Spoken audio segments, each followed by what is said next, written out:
Salut mesdames et messieurs, salut chers abonnés. Aujourd'hui, je reviens encore avec une nouvelle vidéo, mais cette fois-ci, nous allons parler toujours sur les amortissements pour la partie 1. Et sur ce cours, la dernière fois, nous avons rappelé un peu, on a vu un peu les notions de base, et puis on a vu les modes, ou du moins les procédés d'amortissement. Et nous avons étudié en long et en large l'amortissement linéaire. Aujourd'hui, et encore les différents procédés dans tous les cas. On dit toujours que la répétition est pédagogique. Différents modes d'amortissement peuvent être utilisés pour répartir de façon systématique le montant amortissable d'un actif sur sa durée d'utilité. Ces modes sont, on a les amortissements économiques. Pour nous les amortissements économiques, on a l'amortissement linéaire, l'amortissement dégressif à taux décroissant, ce qui va faire l'objet de notre vidéo aujourd'hui. Je dis bien amortissement dégressif à taux décroissant, c'est un nouveau procédé selon le nouveau 6 Quadra. On a l'amortissement selon le mode des unités de production ou d'unité 2. Maintenant, au niveau des amortissements fiscaux, on a l'amortissement accéléré et l'amortissement dégressif. Dans notre vidéo du moins, nous allons développer l'amortissement dégressif à taux décroissant en long et en large avec des exemples et des... Donc, on va d'abord aller sur la définition. Le mode d'amortissement dégressif à taux décroissant ou mode softy, on met en parenthèse, ça c'est un mot en anglais, donc softy qui veut dire sum of the year digit, consiste à amortir l'immobilisation selon une suite arithmétique décroissante par l'application d'un taux décroissant à la base amortissable. Ici, nous allons calculer le taux décroissant. Nous allons voir comment on calcule le taux décroissant. Quand on dit décroissant, c'est du plus grand au plus petit. Donc, on va appliquer ce... On va voir ce qu'on appelle le taux décroissant ici. Voici le taux décroissant. Le taux décroissant, on va abréger ici TD, est obtenu en faisant le rapport entre le nombre d'années restant à courir jusqu'à la fin de la durée d'utilité du bien et de la somme des numéros d'ordre de l'ensemble des années. Donc le taux dégressif, c'est le nombre d'années restant à courir jusqu'à la fin de la durée d'utilité sur la somme des numéros d'ordre de l'ensemble des années. Ça, on va voir ça dans la suite. Comment on détermine le numéro d'ordre et le taux décroissant. Voici un exemple. Je donne un exemple de taux décroissant ici. Ainsi, pour une durée d'utilité de 5 ans, par exemple, dans l'exercice, on nous dit que le bien a une durée de 5 ans. Par exemple, donc on fait la somme des numéros d'années. On dit qu'on a première année, deuxième année jusqu'à la 5e année. Donc on va faire 1 comme première année, 2, deuxième année, plus 3, troisième année, plus 4, quatrième année, plus 5, cinquième année. Et cela nous fait une somme de 15. Et ensuite, on détermine le taux décroissant de la façon suivante. Le numéro 15 qu'on vient de trouver, le 15 représente ici le numéro d'ordre. Maintenant, pour la première année, on fera A1. A1, on prend le nombre d'années. Si le bien même est sur 5 ans, donc ça fait 5 sur 15. À la deuxième année, on aura 4 sur 15. À la troisième année, on aura 3 sur 15. À la quatrième année, on aura 10 sur 15. Et à la dernière année, on aura 1 sur 15. C'est ça qui fait l'amortissement à taux décroissant. C'est le taux décroissant qu'on veut déterminer. Le taux est décroissant, c'est-à-dire que du plus grand taux au plus petit taux. Maintenant, après cela, aujourd'hui, nous allons s'arrêter un peu. On va faire une pause. La dernière fois, j'ai commencé la vidéo avec la publicité. Je reviens encore vous dire que Edigeo Service est en partenariat avec un expert et on vous offre une formation complète sur le Sage comptabilité, c'est-à-dire que le logiciel Sage comptable. Dans la formation, on va vous apprendre comment créer un fichier, créer et paramétrer les journaux, créer le plan comptable, créer le plan des tiers, saisir des écritures, etc., etc. Et quand vous finissez la formation, on installe le logiciel sur votre ordinateur ou du moins sur on va installer directement sur vos ordinateurs et à un prix cadeau, c'est seulement à 5000 francs. Et le numéro est juste en bas là. Vous appelez sur ce numéro si vous êtes intéressé. Et donc on continue. Dans le plan d'amortissement, on va voir comment on présente le plan d'amortissement d'une immobilisation lorsque nous sommes dans le cadre de l'amortissement à taux décroissant. Certains tableaux là, on a déjà vu certains tableaux provisionnels de réduction de valeur inscrite au bilan sur une période déterminée et par tranche successive. Vous voyez à l'écran, on a exercice période. Après la période, si c'était l'amortissement linéaire, on allait mettre la valeur d'origine, mais ici non, on a exercice période, taux décroissant, base amortissable, annuité, cumul et décennie. On va voir à la suite au fur et à mesure comment on va déterminer ces éléments, comment on va calculer ces éléments. Donc on continue toujours avec nos exemples. Le cas d'acquisition en début de période et le cas d'acquisition en cours de période. Donc on va en début de période. On prend toujours notre entreprise de Edigeo SARL qui achète un matériel et outillage le 1er 2002 d'une valeur hauteur de 10 millions de francs. La durée d'utilisation du matériel est de 5 ans. L'amortissement dégressif à taux décroissant est pratiqué. Maintenant, nous demandons de présenter le plan d'amortissement. Donc on va présenter le plan d'amortissement, mais bien avant ça, on va passer par les calculs. On va déterminer les taux décroissants. On va d'abord, pour déterminer le taux décroissant, il faut d'abord déterminer le nombre de numéros. Et c'est sur 5 ans, donc on aura 1, plus 2, plus 3, plus 4, plus 5, ça fait 15. Si c'est sur 6 ans, je prends un exemple, si c'est sur 6 ans, on va faire 1 plus 2, plus 3, plus 4, plus 5, plus 6. C'est comme ça. Dans le taux décroissant, on a acheté le bien en 2002, donc notre 2002 représente la première année. Donc le taux décroissant de 2002, c'est là que j'ai mis TD 2002, ça fait 5 sur 15. Taux dégressif 2003, 4 sur 15, taux dégressif 2004, 3 sur 15, taux dégressif 2005, 2 sur 15 et taux dégressif 2006, 1 sur 15. Donc c'est comme ça qu'on va évoluer. Donc vous voyez l'écran à l'écran d'amortissement. Voici comment le plan est présenté. Je prends la ligne de 2002. La période, on a 12 mois puisque le bien a été acheté le premier. Donc vous considérez que tous les mois sont de 12 mois, 12 mois, 12 mois. Et le taux dégressif, on a mis là 5 sur 15. La base d'amortissable BA, c'est 10 millions. Maintenant l'annuité, voici comment on calcule l'annuité. On va prendre, pour calculer l'annuité, on fait la base amortissable multipliée par le taux décroissant, multiplié par le nombre de mois. Et au niveau de la période, si c'était 8, on allait multiplier par 8 et diviser par 12, puisque nous avons 12 mois dans l'année. Mais ici, on a 12 mois sur 12. Donc, c'est comme si on fait 12 divisé par 12, ça fait 1. Or, tout nombre multiplié par 1 est égal à ce nombre. Donc, pour notre exercice ici, pour les amortissements en début de période, on va faire la base amortissable 10 millions multiplié par 5 divisé par 15 simplement là.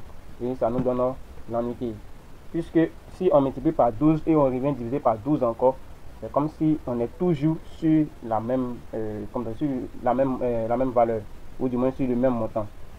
Donc là, ça va nous donner 3 333 000 francs. Pour le cumul et puis la VCN, ce sont les mêmes calculs comme l'amortissement linéaire. Rien ne va changer. Pour la première année, on recopie le montant là. Et pour la VCN, on va faire la valeur de, disons, la base amortissable moins le cumul. Ainsi de suite.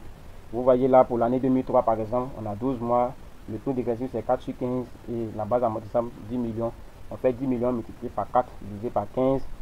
Et si vous voulez, vous multipliez par 12 et vous divisez par 12 encore, ça va nous donner 2 667 000 francs. Qu'on va faire 2 667 000 francs. Plus 3 333 000 pour trouver le cumul de l'année 2003, 6 millions. Et pour trouver la VCN, on va faire 10 millions moins 6 millions, ça nous fait 4 millions. Et on va faire comme ça, ainsi de suite. À la fin, vous aurez une VCN de 0 et un cumul de 10 millions. Là, quand c'est comme ça, on dit que le bien est maintenant amorti. Là où ça pose le problème, c'est au niveau des acquisitions. Donc, nous allons mettre un peu l'accent sur les acquisitions en cours de période. Je prends toujours notre exemple, même toujours l'exemple de Edijo SARL qui achète un matériel et outillage, mais cette fois-ci le 1er 8 mois 2002, d'une valeur haute taxe de 10 millions. Dans ce cas, nous allons prendre les mêmes, apparemment c'est la même durée, et puis c'est la date d'acquisition qui fait la différence. On a la même durée, la même valeur d'origine, c'est la date d'acquisition qui fait défaut. Donc dans ce cas là, on va voir comment on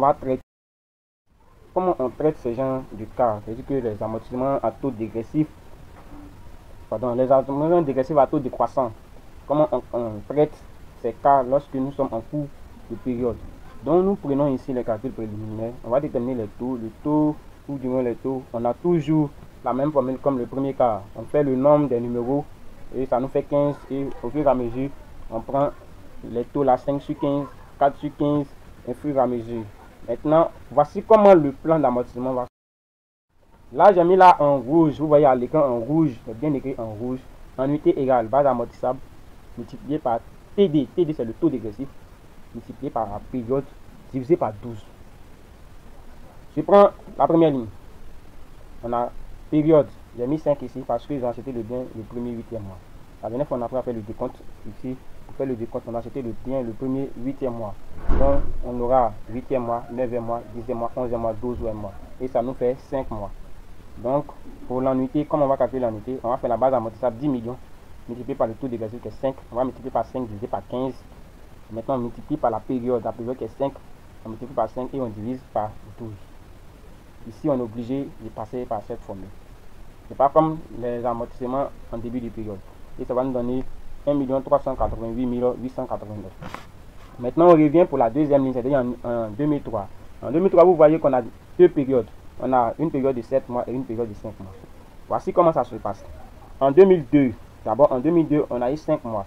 Or, on sait qu'une année fait 12 mois. Si on a récupéré 5 mois en 2002, ça veut dire qu'il nous reste encore 7 mois à courir.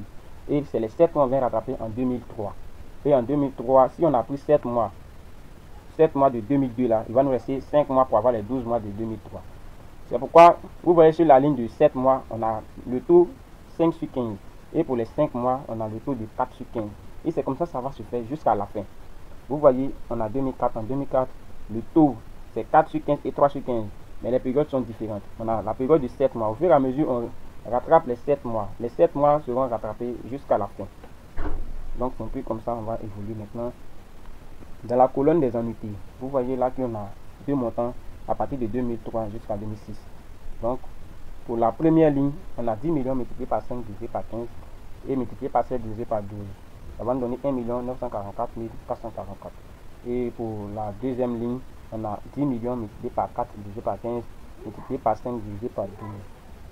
Ce montant, normalement, on devait cumuler 1 944 444 plus 1 111 111. C'est ce qu'on devait inscrire là, dans la colonne des annuités. Et vous allez, c'est juste pour détailler que je fais cela, mais quand on va passer d'une autre vidéo, ou bien au fur et à mesure dans la suite de la vidéo, vous allez voir que là-bas c'est cumulé. Et voici comment on a fait. Et bien cumulé ici, dans le plan d'amortissement, beaucoup. Le premier, c'est un peu comme un bouillon. Maintenant, c'est ce plan normalement qu'on doit présenter sur nos copies, si c'est un examen ou bien un concours. Donc voici un peu. Donc vous voyez là, en 2002, là il n'y a pas de problème, l'annuité reste. C'est le même calcul. Maintenant en 2003, voilà, on a additionné les deux montants. C'est ça qui fait l'amortissement maintenant. Maintenant le cumul, la VCN, les calculs restent toujours même chose. Et on continue. Normalement, après avoir présenté les plans d'amortissement, on enregistre. Et ici, au niveau de la comptabilisation est même chose comme les amortissements linéaires. La dernière fois, on a vu cela. Et on a vu comment trouver le numéro d'un plan d'amortissement. Par exemple, si c'est le matériel, on insère, ou bien du moins, on vient intercaler le chiffre 8 entre le premier et le deuxième chiffre du numéro de compte. Par exemple, pour le compte 24, donc le premier chiffre c'est 2, le deuxième chiffre c'est 8, et c'est par exemple du moins 4.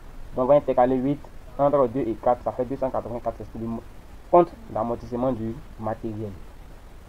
Maintenant, toujours dans le plan d'amortissement, ce sont les annuités qui sont comptabilisées. Les autres éléments ne sont pas comptabilisés. Et voici l'écriture, comment l'écriture va se passer.